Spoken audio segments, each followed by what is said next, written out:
And welcome to week 2 of Lick of the Week. Here is a little blues-based thing that I tend to play entirely too much, but that's because it works places. We're going to stick kind of close to the pentatonic minor scale for this one. This week in B minor, for something different. This is what it sounds like.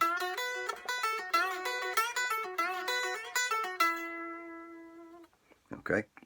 All you're going to do is you're going to start on this E on the 3rd string, and you're going to bend it up a full step, and then play the F sharp that you just bent up to. You're going to play that on the next string.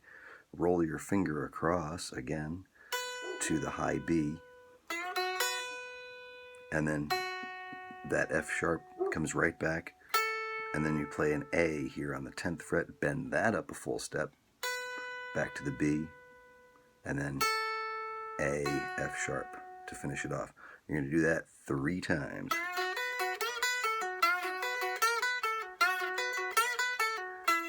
And you can finish it off back on that E that you started on. This is pretty heavily leaning on your pinky.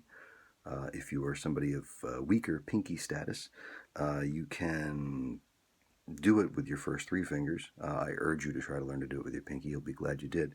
But if you want to do it with your first 3 fingers, it's much easier to learn it farther up the neck this way because the frets are closer together. You can use your 2nd finger on the low note.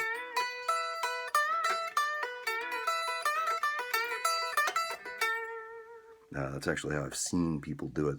I ripped it off from Joe Bonamassa, and that's how he plays it. So I guess it's okay to play it that way.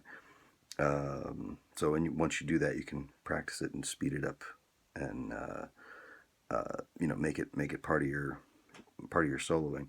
Interesting thing to note is that because down here this starts on an E and ends on an E, even though we're technically playing in B minor, if you're playing an E over an E,